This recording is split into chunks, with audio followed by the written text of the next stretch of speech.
live in 2 minutes.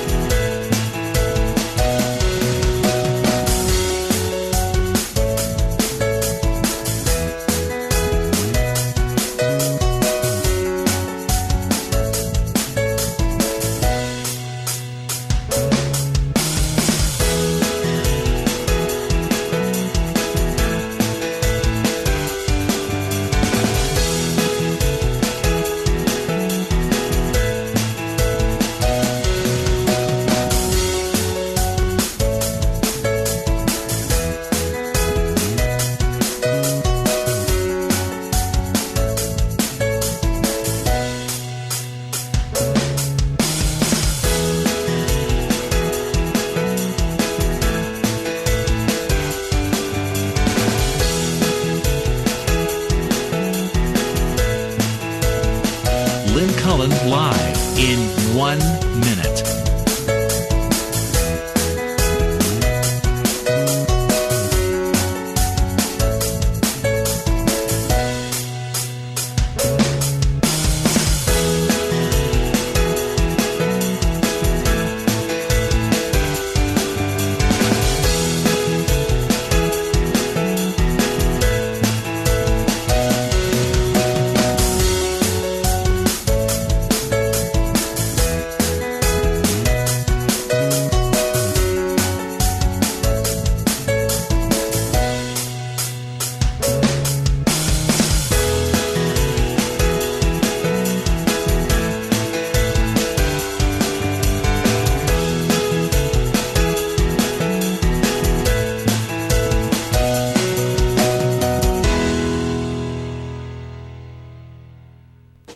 Welcome to Lynn Cullen Live at pghcitypaper.com. Email your questions and comments to Lynn at pghcitypaper.com.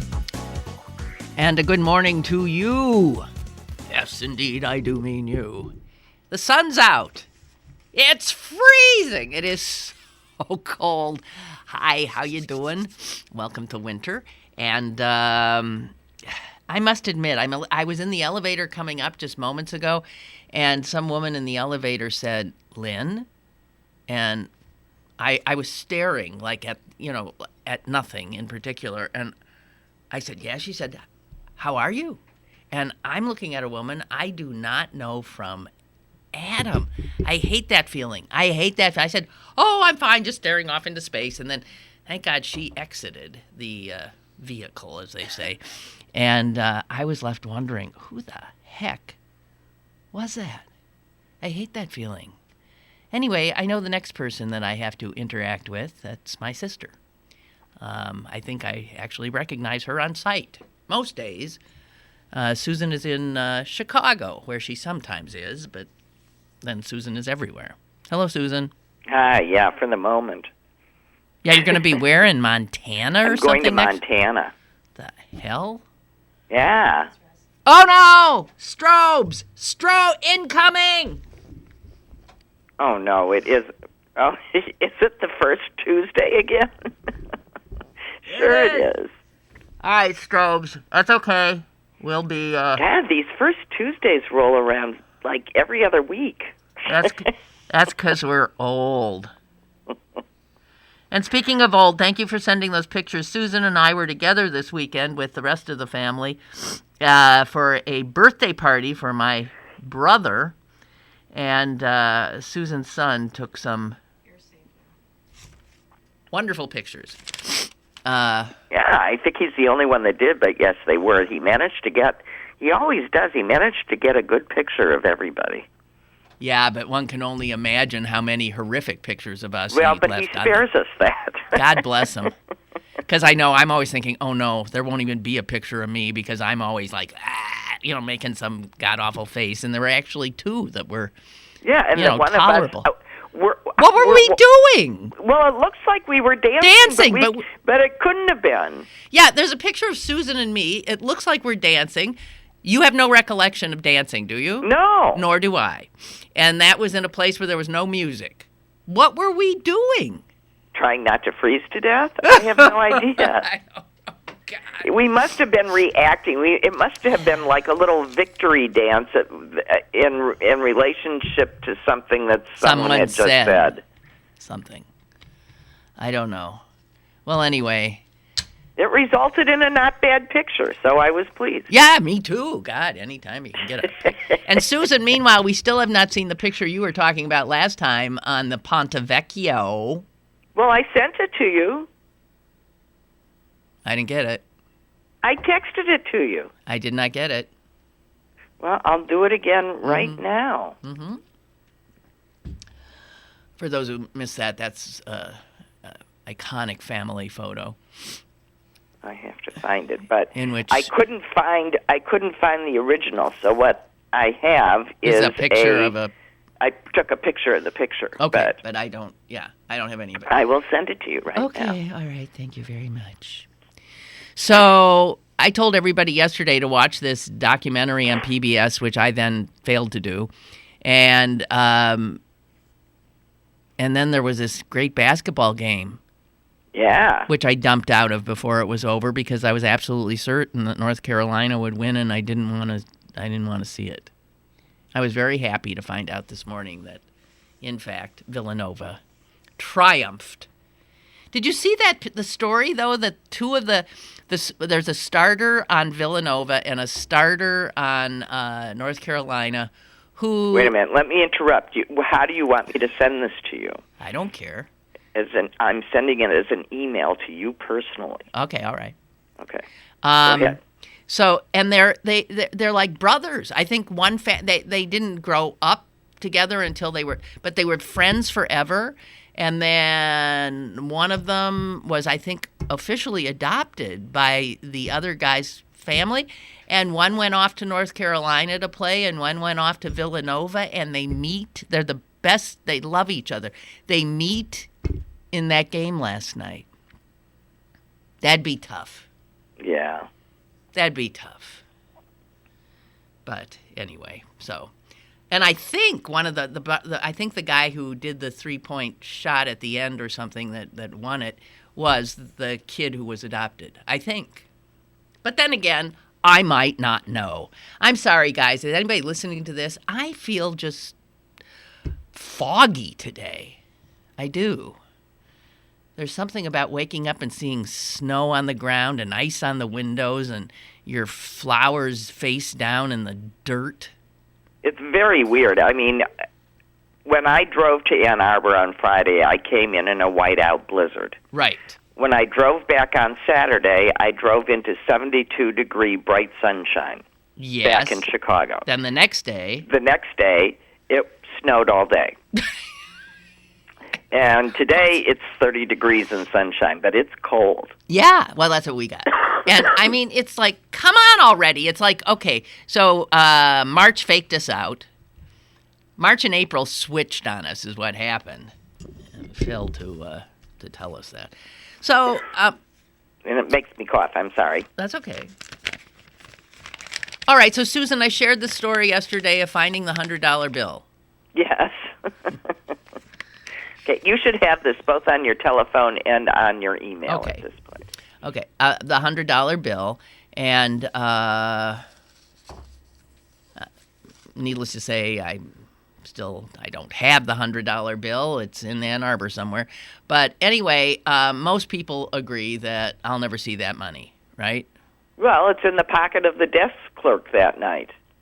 Or the manager. Or that desk clerk can say that somebody came and asked, "Did you find my $100 bill?" Yeah. Well, anyway, Mary from Mount Lebanon wrote me this.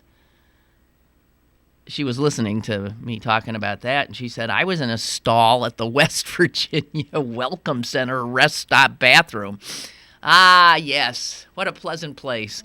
The West Virginia Welcome Center rest stop bathroom, and looked down and found, she trumps me here, $110 on the floor of the stall. She says, I quickly picked it up, and when I went back outside, I showed my husband and kids what I'd found, and we got ourselves into the same debate that you did with your mother and son. We debated back and forth, and we finally decided that we should turn it in at the welcome desk because it was the right thing to do.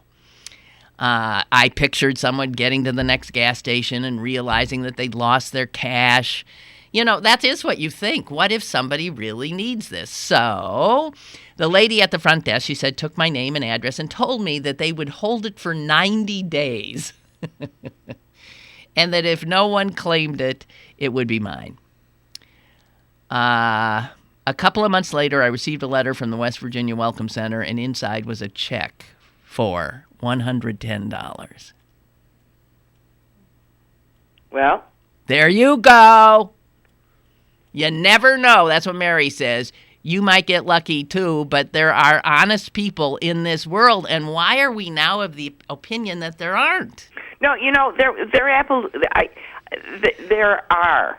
And I use the fact that my daughter, who used to live in New York City, managed to lose her wallet. Not once, not twice. Once. How many times?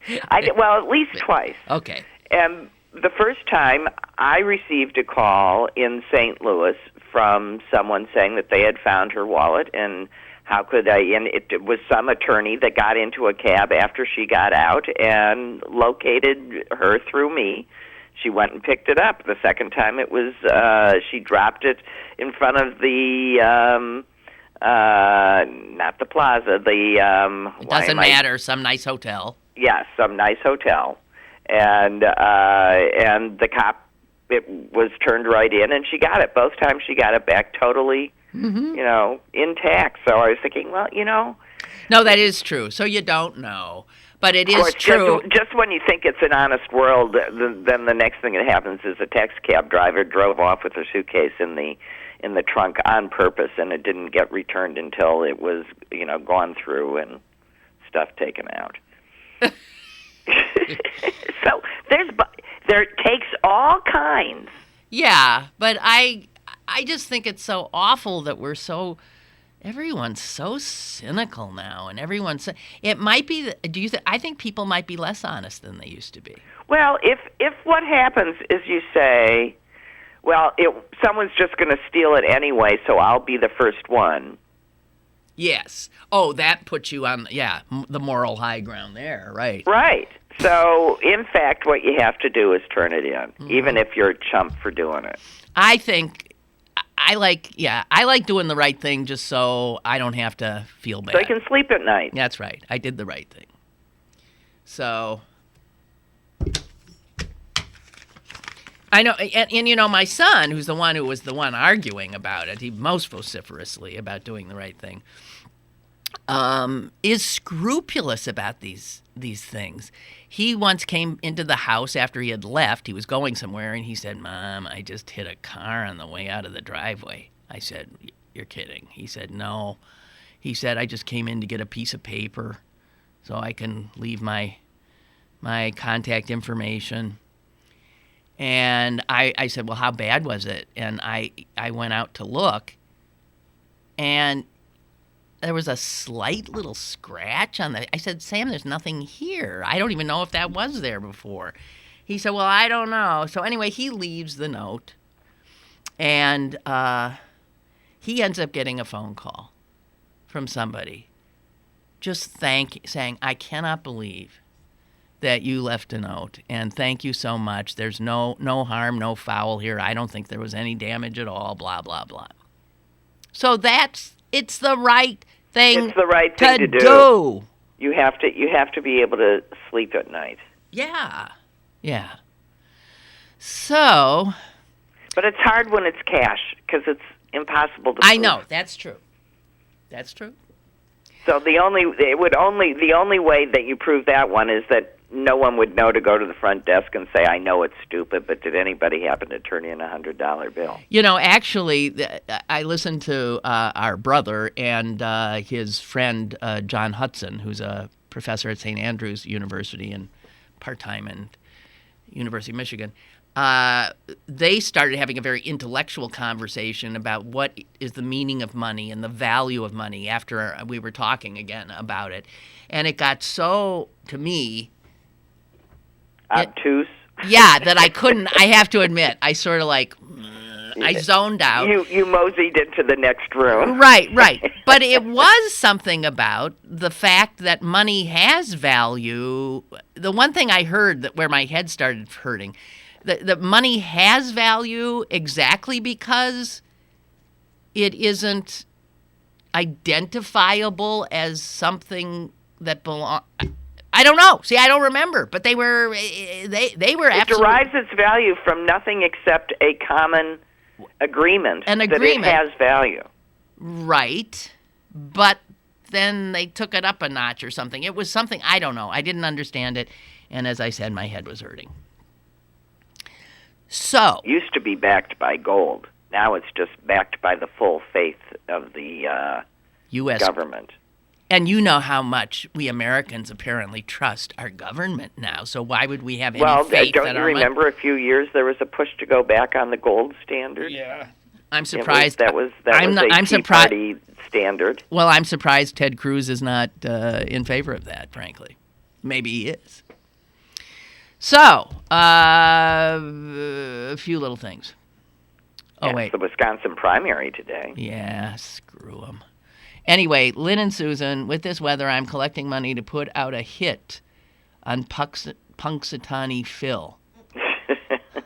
Listen, I've been wanting It's not his fault. He didn't dream up Groundhog Day. Poor guy. How much would you like to contribute since you found $100? I found it, but I turned it back in. I don't have the 100. And it was missing the next morning. It's not Phil who needs to be done in. It's those stupid bipeds in top hats who yanked the poor little guy out of that box by the scruff of his neck. It's the people. Nonsense.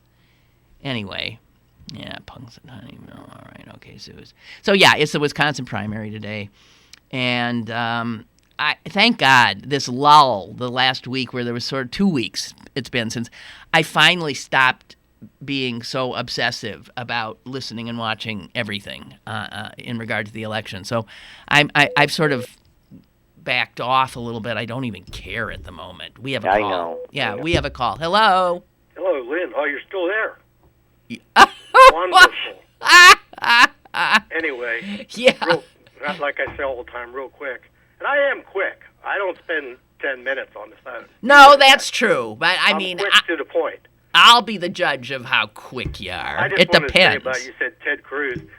I always laugh at him when he talks that he says we're a Christian nation and the founding fathers were Christian, which they weren't. No. Well, Why some did of them he were. say that? But I had to look that up I found out they were deists, which I heard that before. Some of them, not all of them. Not all of them. Right. Washington was closest to Christian, I think. But anyway, I love the way they explain the Creator. And they said the Creator doesn't want to be worshipped. He doesn't want to be loved. He did his job, and that's it. Yeah, and he doesn't give. You know what? I can believe that 100%. And he's not watching your every move, and he does not want to hear appeals from you for this or that, and that's and he not doesn't favor one team over another. And he doesn't. He did his thing and moved on. Yeah, and it's wonderful. I think it's a great explanation. Yeah, it's better. It is yes, better. It is. Deism, I definitely. But speaking of not a Christian nation, this just in. I don't know if it's just in. The Tennessee Senate has approved by a, of course, whopping margin, a bill to designate the Holy Bible as the official state book.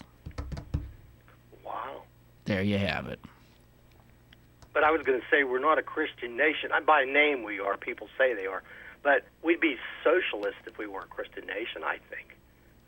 Socialist fits Christianity more than anything.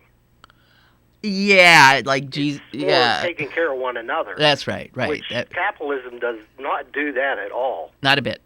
So Capitalism is law of the jungle, and socialism, I mean, on paper, is lets everybody be nice and just take your fair share and blah, blah, blah. And then what mucks up all of it is human nature. Right. Right. Okay. All right. Have a good Thank day. you. Bye. Okay, bye. Bye.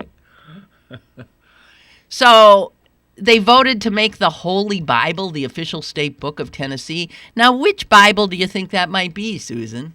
I don't know. I would think that it's probably just the New Testament. What do you think? Well, no, I don't know if it's just the New Testament. I think they, because they used to say Christian, and then they started this Judeo-Christian stuff, trying to let the Jews in, but definitely elbowing anybody else out. So, they had to agree that the Ten Commandments were found in the first right. book. So it's got to be the Torah, and then the New Testament. Right.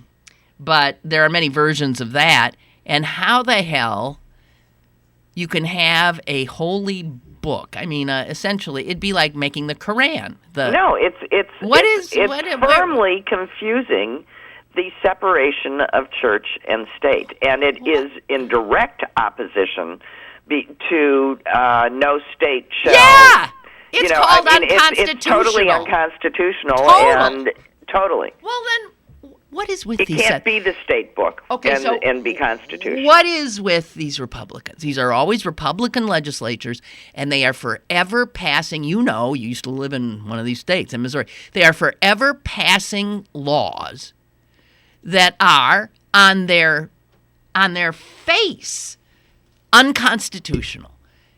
What is it they don't? And then they liken them. They think they're patriotic. They think they're good Americans. How can you not understand the founding documents of the nation? Speaking of my old state, they are trying to pass one of these, the same laws, about being allowed to discriminate against gay people for religious reasons, and then somebody put in a substitute vote that they would just vote on whether they wanted to be able to discriminate against gay people if they were, and I couldn't help it. I had to write in and say, you're not allowed to vote on something that is already unconstitutional. It's not up to you to vote to change what is you can't do that. Sorry. What part of unconstitutional don't you get? Wow. Well, I got to tell you, listen to the state constitution, though, of Tennessee. Quote, no preference shall ever be given by law to any religious establishment or mode of worship. That's in their state constitution. What? I mean, so they don't even agree with their state constitution. They're gonna, I guess, or they're gonna argue that the Bible is that simply by making it their state book that they are not. Elevating it above other forms of elevating worship. it as a religion above all religions, which of course is what do we say? We call it poppycock.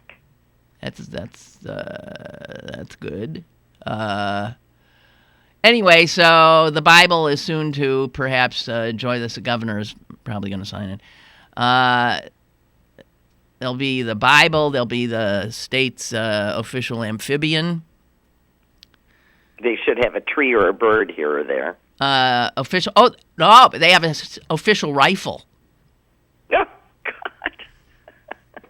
Is it a repeater? What is it? No, it's a Barrett 50 caliber. Do you believe this? Tennessee's.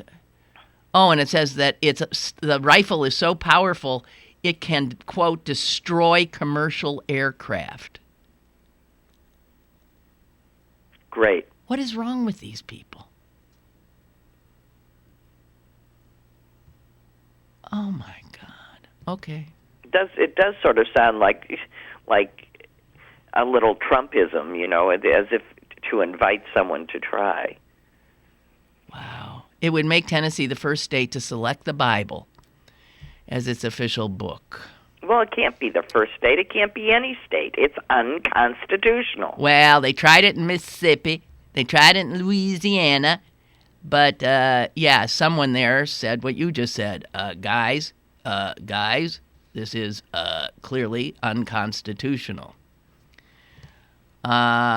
Oh, but Alabama has a specific copy of the Bible from 1853, which is considered the state Bible, not the state book. So they do have a state Bible. Well, they might have a state Bible that, they in one of those, silly things about the way we do things, upon which the governor can swear or something, Here we have a caller.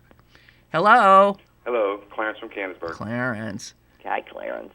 I just want to quote then candidate Barack Obama.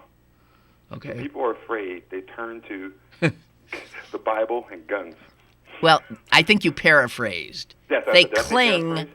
Yeah. Well, that's remarkable about they cling to their Guns and their guns and their religion, or guns and Something like Bibles. that. Yeah. Well, When you said you were talking about that, that's the first thing I thought of. Yeah. Incredible. It's just incredible. The just willful stupidity and flouting of the very aspects of the United States of America that has made it an exceptional nation. It's beyond belief. To me, these are what they call the death throes of the religious. I was thinking that too in a way. Not death throes especially, exactly, but these kinds of crazy, when you see the laws going through all these Republican-controlled legislatures now, most of which seem to be unconstitutional, they are like the thrashing around of a wounded and frightened group of people trying desperately to codify the world as they know it. Because they can tell it's disappearing, and they're trying to reclaim it in some way. It's damn pathetic, I'll tell you that. I like that word, pathetic. It is. That's why I'm not really fearful of it. All the young people I know, we'll call them the millennials. I guess that's what they're called. Yeah. They have this completely different look. It's really they like get me on things. I think I'm this liberal person, and I'll say something. Good example, a friend of mine, his name is Jeff. He was in a store with his daughter, who's 22, and he looked at a person. He says, I wonder if that's a man or a woman. And her response was to him, does it matter? Exactly right. They don't care. And we consider ourselves like these super liberal people. Right. They just aren't interested. There was a wonderful story in the Post-Gazette today about a little boy, born a girl. She's 8 years old. Her name is, I don't know, Amber or something, or Anna. But she feels she's a boy and always has. Not all the time, but most of the time. And so she's told her mom that since day one. She doesn't like girly stuff. She wants to, blah, blah, blah, blah. And when she's a boy, she likes to be called Adam. And so her family goes along with this, and it turns out that the little girl, Adam, and this is in a relatively rural area around here. I forget, maybe Beaver County, maybe Butler County. And she's like on the boys' football. She's on the football team. The coach has no problem. Nobody's got a problem. The school has no problem. Everybody, and whenever there is a problem, the mother will say, if somebody says to me, well, you shouldn't, or this or that, or you need to tell her. And she said, I don't care about people like that. I can't tell her anything. She is who she is. Or he is who he is.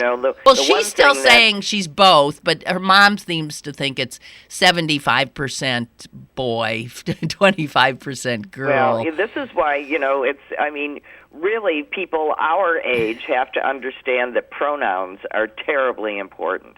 Yeah. And what you are describing is someone that frequently likes to be called they. Maybe she feels that. No, there was a cute quote in it where she said something like, my soul is Adam, but Anna I keep in a box in my stomach. Sometimes it was something, and I have a key, and I don't know. You got to check it out. Look it up. And apparently there's some television show focusing on youth football that is focused on this county, and they are focusing on her in this. So it's on TV somewhere, but I don't know. You see, that pronoun thing is where I get stuck. Yeah. You know what I mean? Well, but and because it's difficult. Yeah. But once you know people or start, it's simply a matter of respect. It's no different than when, women got tired of being either girls identified by their marital status. Or, right. Yeah, that's in the beginning, when you don't. It know was the very person, hard on people to do Ms. Yeah, because when you first meet somebody, do you ask? That's the question. That's like my biggest. Yeah, actually, you do. Yeah. You do? What do you say? If you simply ask, how would you like to be referred to? There's an answer to the question. Okay. How do you, and increasingly in certain situations, that's the first thing that you would ask. Yeah, see, I just have to get rid of my discomfort in asking. You know what I mean? I always think that might be insulting or something. Well, but here is again where we're tiptoeing around, and most people just get annoyed by this. I have to tell you, I'm in a, Sam's always making fun of cis white. You're cis white male. I don't know. Part of me is a little resistant to, and maybe I'm because old. you're in the dominant culture. This is what it looks like. Voila. But, when you're nervous about talking, like Clarence is a good soul. He is not also, well, whatever. Well, you can avoid it simply by calling people by their name. Yeah. Yeah, but I can never remember anybody's like, name. what's your name? Yeah, what's your name? Right.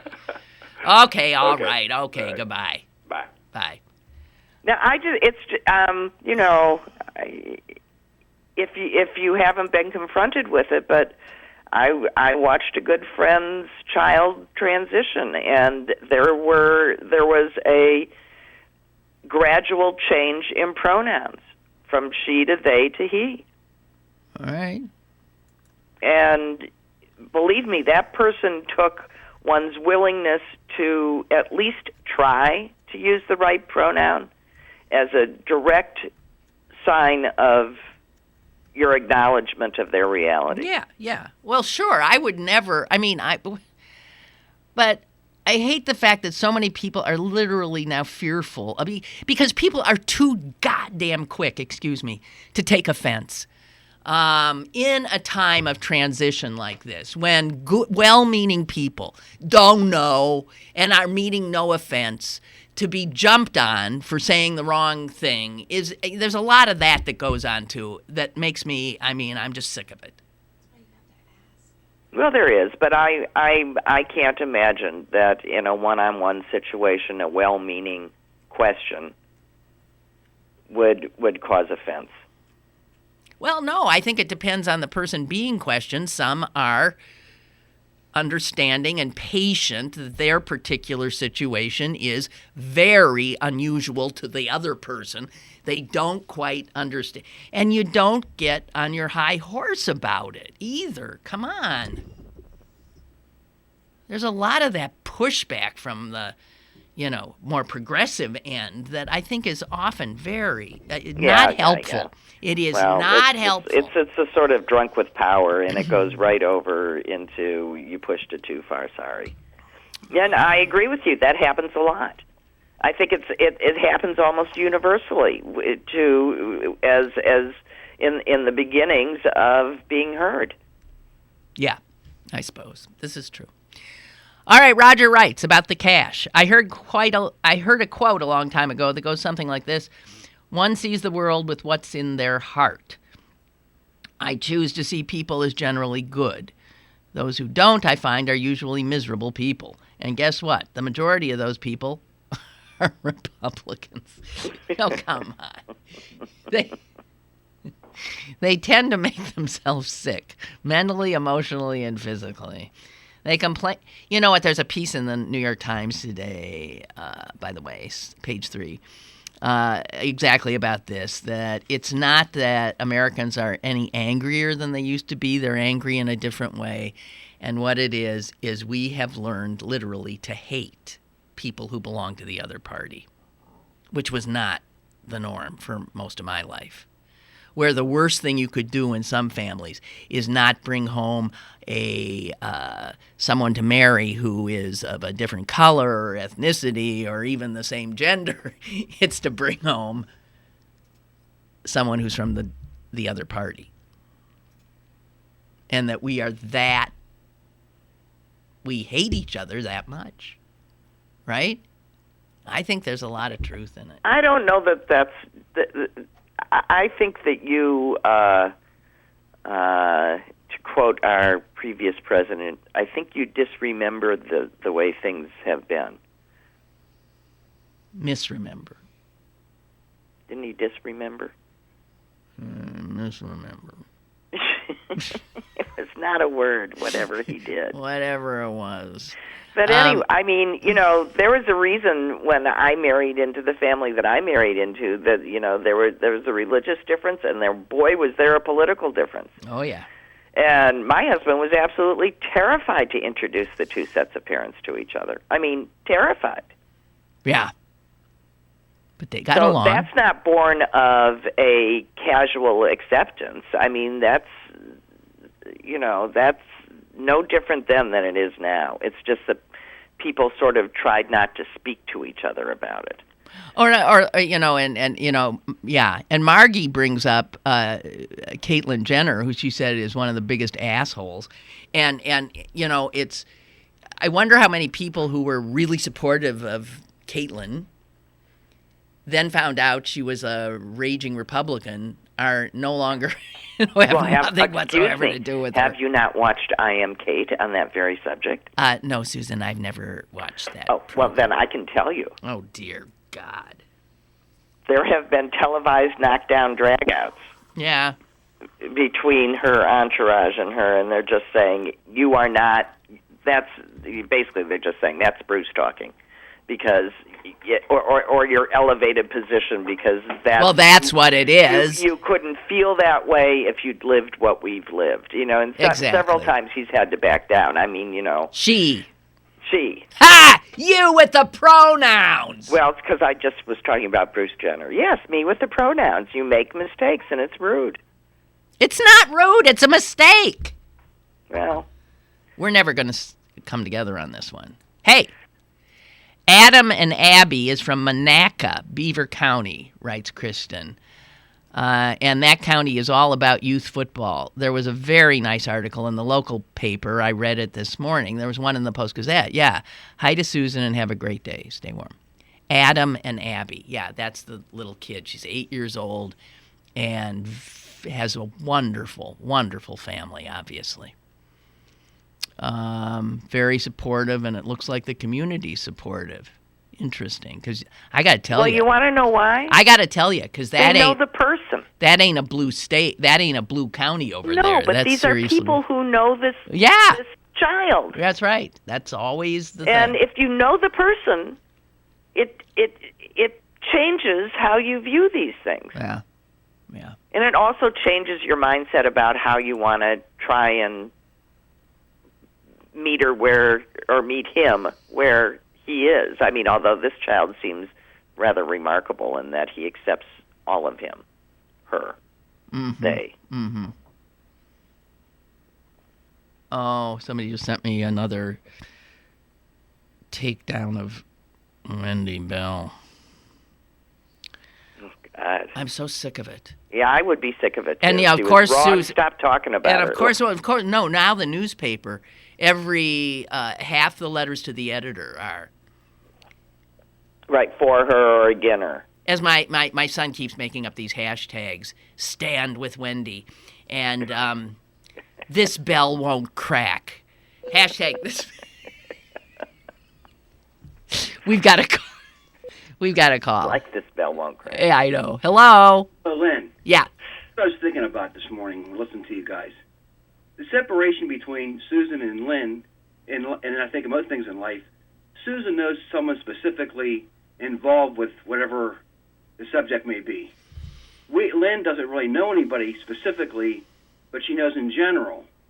And I think that's the way most things in life are. If we don't know anybody who's of whatever, Muslim, Jewish, gay, then we don't know what, It's the importance of humanizing. It's why when gays decided to come out and people realized, oh my God, I didn't know that doctor I love is gay, or I didn't know and it's all of a sudden when you know gay people, and that did it. That did it. You soften up then. Yeah. Your whole opinion and life change Yeah. and like Susan becomes kind of adamant because she knows somebody who went through a procedure, and I don't know. That's why I tell my buddy, my gay buddy, I really don't know. I know him, but I don't know that many gay people. I don't know any couples that want to get married that are. I mean, I'm for gay marriage, but I don't have any dogs in a fight. Now, I'm still for the general premise of it. I understand that, and I agree with it. But it's easier, much easier in life if you can say, well, here's Joe or Pete or Sally and Jane or whoever your situation may be. It's like anything in life. Race relationships, people who are prejudiced, they probably don't know the other people, so they just assume that they're bad. And then the TV set tells you, the Fox News, and that everybody be suspicious of whatever, against you, against the white male.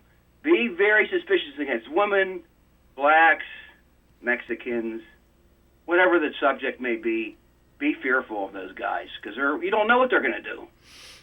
So, okay, well, I agree. Yeah, and I do agree that once you know somebody personally, then I mean, you just like anybody else, you don't want to offend them. You're going to try and do your best. That said, I mean, I call as Lynn will tell you, I call my grandson by my dog's name. I call her son by my grandson's name. You're just you don't care, right, Susan? You'll call anybody any name you want and just. No, she's getting old and addled. She's old. She's addled. Our mother used to call. I mean, our mother, when she wanted to talk to me, Bill, Susan, Frisky. I mean, she go through the whole exactly. damn before they find. We know she moved. And here's the other thing in life. You know people who are good at heart. Mm-hmm. They're good in heart. You exactly. Can kind of sense, exactly. Just in life. At least I can sense by talking to people what they're. If they're good at heart, they're going to try to work with people. And I think, and again, like you and Clarence always talk about, there is kind of separates between, I hate to say between Democrats and Republicans, but kind of the brains, sometimes people, they're just wired differently. That's right. I think they are. And some people are by nature more fearful and gravitate to rules and authoritarianism, and those people do tend to be Republicans or conservatives. And there are people who are more comfortable with chaos and change, right. and they like diversity. Yeah. The first two, they're 13 months apart, and they couldn't be more far apart in how they think. Isn't that funny? They act and how they view life. Isn't that funny? Went to college, yeah. Went away to Europe, traveled around. The other child stayed here. And kind of my son is kind of he just says shit to be kind of be wacky. He'll say I'm for Trump because of this, and he does talk racist views, which I don't understand where he gets them from. And then my daughter on the other side, she's a very far left, or she understands compassion. She's been around the world, so she doesn't have any prejudices. Well, so, I mean, you can be. But my son, I don't know what the. Well, I don't know. I mean, you wonder what the hell. What'd you do? You screwed up.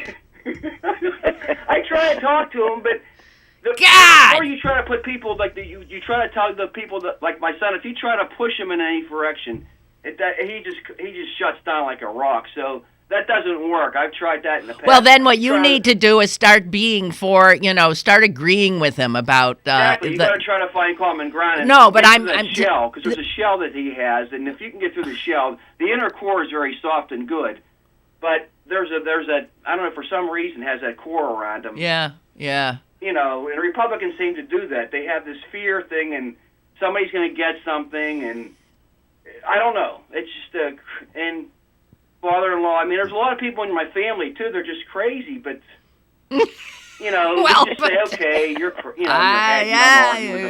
yeah, but my wife and I sometimes we just look at each other. We know people are crazy, but you don't combat them. No, we get along if we're smart. Until We you go get away along. from them, then you say, assholes, and they Right. probably say to you, they probably say to me, they say about me, asshole, then we go on our way and we laugh. That's all. That's right. Okay, you asshole. Goodbye. Asshole. Oh, God. Jeez. It's outrageous. Ray on pronouns. Oh, finally. Ray's always agreeing with you. Now he's going to agree with me. I have to agree with you and respectfully disagree with your sister. Pronouns are not important. They are necessary. Try having a conversation without using one. If referencing a group of people, how do I communicate which person I might be referencing if he, she, and they are a matter of debate based on oversensitized emotional sensibilities? Celine. Wait. I know. It's Celine. I know. Boy, you just stepped in it there, Ray. Celine gave you a nasty look, and Susan right away broke in. Okay, hang on, but let him finish. As a man of a certain age, and there it all is, Ray. As a man of a certain age, I do not struggle so much with a fellow human's desire to express their own gender identity. I'm really trying to shake off my skepticism, actually. I mostly resist equating the basic components of the English language as pejorative judgment.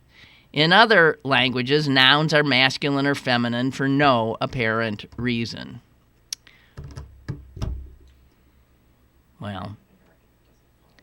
All right, I'm just going to say that whole thing is I can understand why he says what he says, and I'm just going to state as clearly as I can that it's born of ignorance.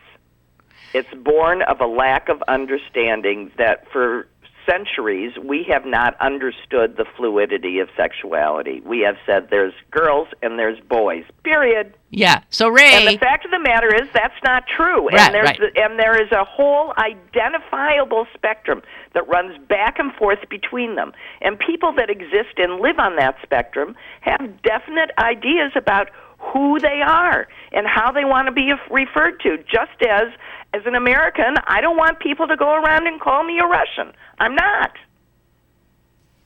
So it behooves you, out of respect, to try and meet whoever you're talking to as and where they are, just as a matter of respect. Yes, period. but, okay, I'm just going to be a devil's advocate. But if their situation, how they view themselves, is fluid, then how the hell do you know where they are at any given moment? I would suggest clearly that if somebody has a feeling about how they wish to be addressed, they will make it known.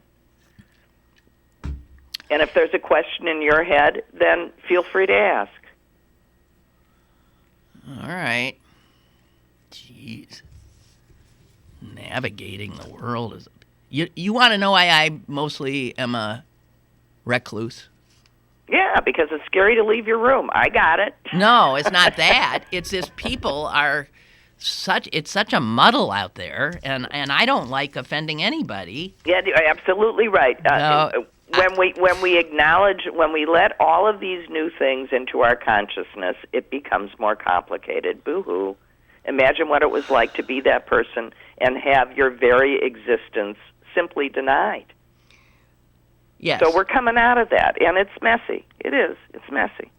We'll figure it out. It's our culture. I mean, other cultures and primitive cultures often did a lot better at this kind of thing than us. They just accepted people as they were. People. That's right.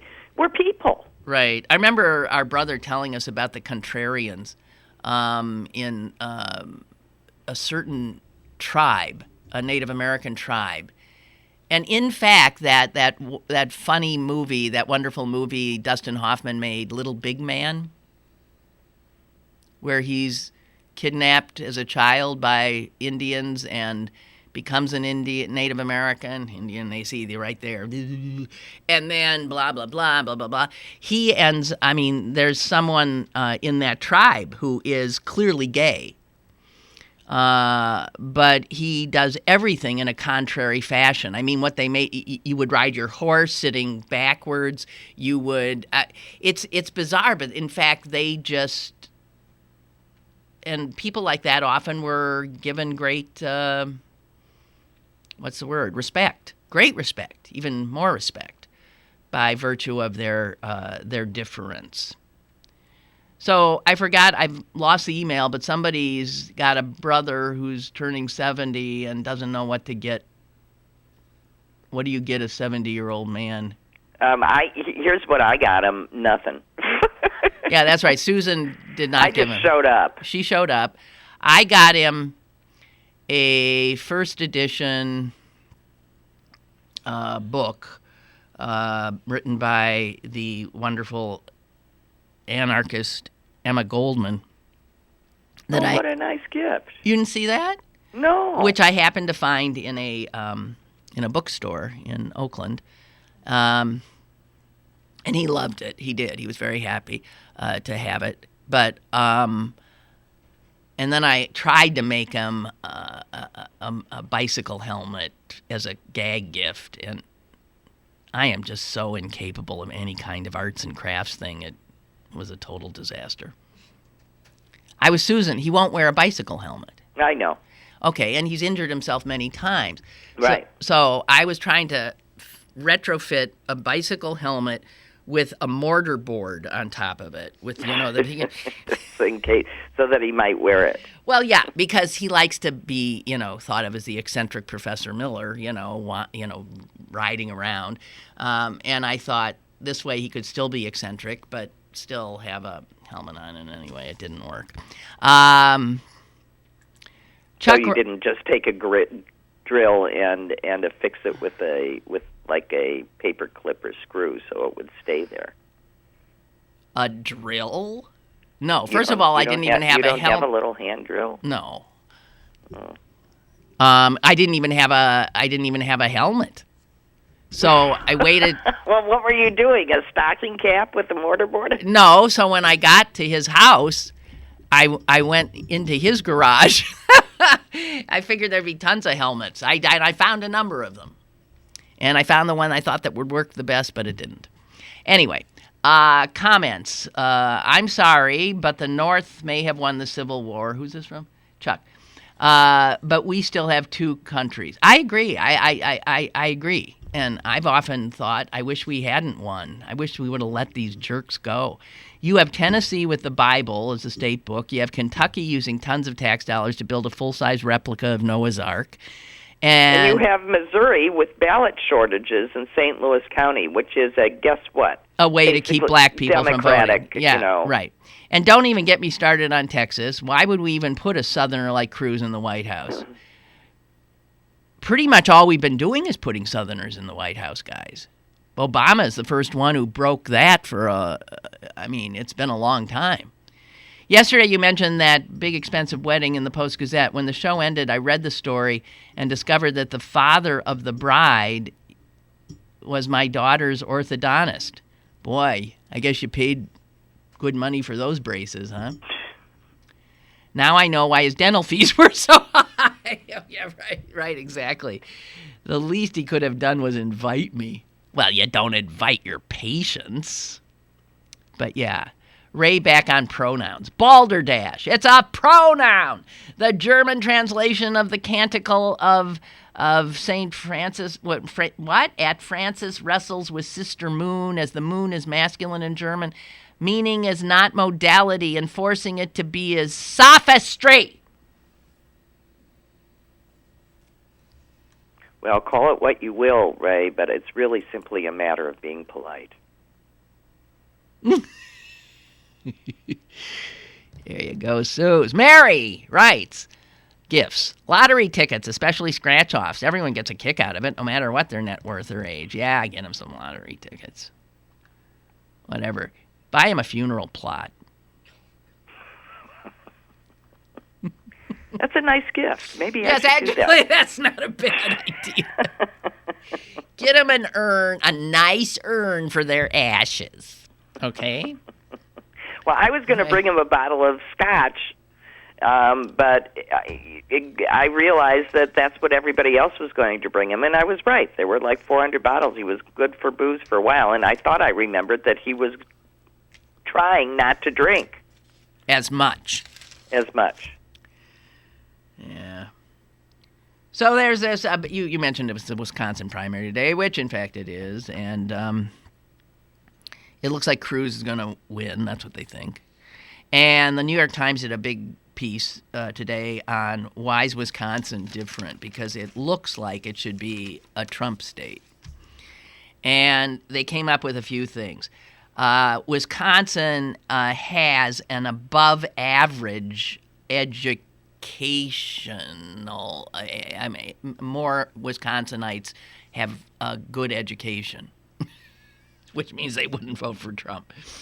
Also, Wisconsin is above average for religious adherence, above average number of married couples. And it says here there are not many states that are consistently average to above average in education, religion, and marriage rates. And they're suggesting that creates sort of a solid core of people who wouldn't be inclined to think well of him. They also say the ancestry of Wisconsin is he always does a lot worse in places where all of the whites report their ancestry from Protestant countries in Northern Europe. He does well with Catholics. He doesn't do well with German, Scandinavians, he doesn't do well with those guys. And also they say that Wisconsinites take great pride in their reputation of being nice. And Trump... Yeah, I just think that's bull. And Trump's style is not nice. I think that's Eastern claptrap. I just think that's nonsense. What? That Wisconsin... That Wisconsin people, more than any other people, think of themselves as being nice. I think that's bull. Everybody thinks of themselves as being nice. Yeah. I moved here, and Pittsburghers are always patting themselves on the back as being the nicest people in the world. Welcoming nice people. It's bullshit. I know. Oh, Pittsburghers are nice, and I remember thinking the first time I heard it, when everybody was saying Pittsburghers, I was thinking, yeah, but you know what? You're not as nice as the people in Wisconsin.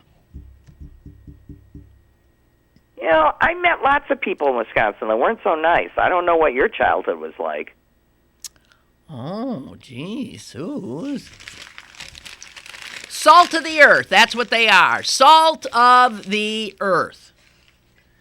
And Bernie Sanders said something so unbelievable yesterday. He said that Wisconsin cheddar was definitely better than Vermont cheddar. Uh-oh. How could the senator from Vermont... They can't hear him in Vermont? Yeah, how could he say that? He's got to go home. Pandering. I mean, he's right. He is right. Yeah, Wisconsin cheddar is that by was like far the time I was listening to an NPR cook expert say with great certainty that no one produced a good white cheddar like Wisconsin in the United States. What? I'm going, excuse me? Excuse me, Steve's Cheese? Yeah, give me your address and I'll throw some Steve's cheese at your head. So good you could die. Okay, Susan. Yes. And you can get it at the grocery store. I mean, it's just sitting there next to the Kraft. Go ahead. Yeah.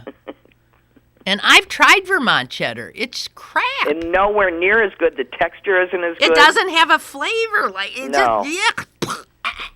And around here, the stores have Vermont cheddar. They do not have Wisconsin cheddar. Yeah, around here, too. I keep going, why don't what you have is Steve's that? cheese here? Cheese. Why wouldn't you have Steve's cheese? Yeah. Ha. So anyway, Suze, You had. I don't think Stevie makes it. You had texted me something on Friday, and it was about Susan and I both do the New York Times crossword puzzle, and Susan was like so pissed off. I didn't know what you were talking about. Anyway, I somehow, because I was in transit on Friday, I never saw the Friday. I didn't look at it.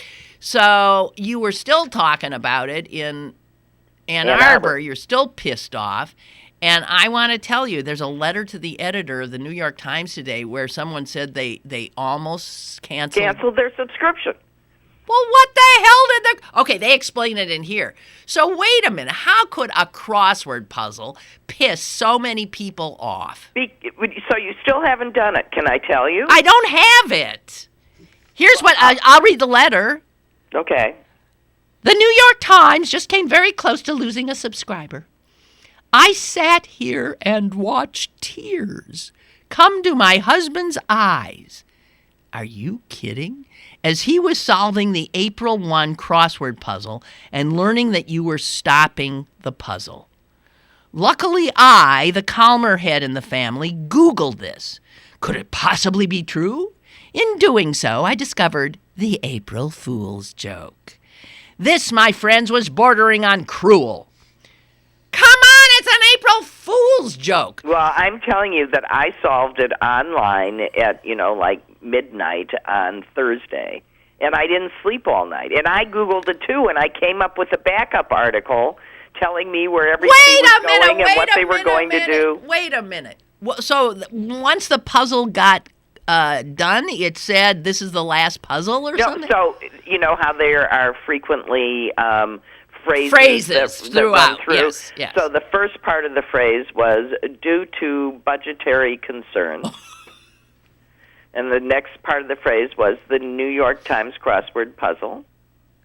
And then the last one was will no longer be printed. And people were stabbing themselves in the head with their sharpened pencils. I'm telling you, I didn't sleep all night. Oh, I was thinking...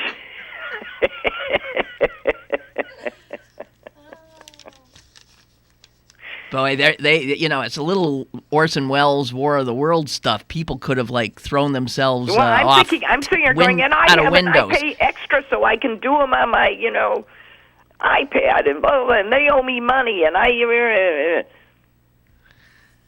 All right, so this woman says, cruel! Cruel!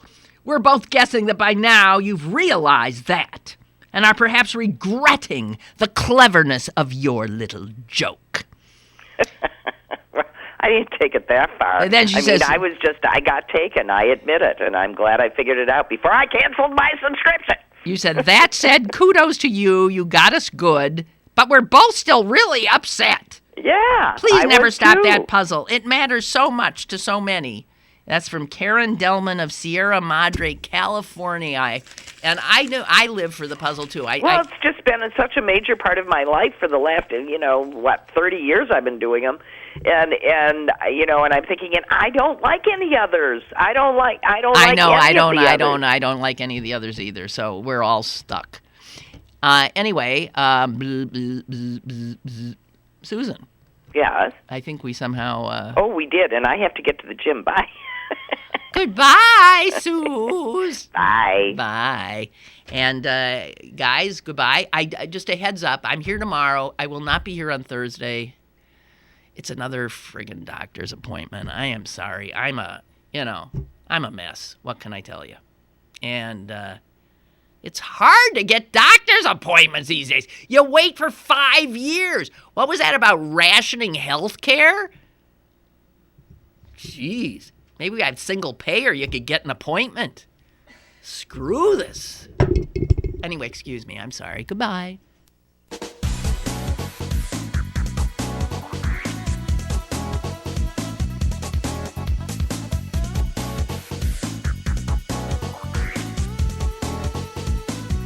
Lynn Cullen Live, Monday through Friday from 10 a.m. to 11 a.m. and archived at pghcitypaper.com.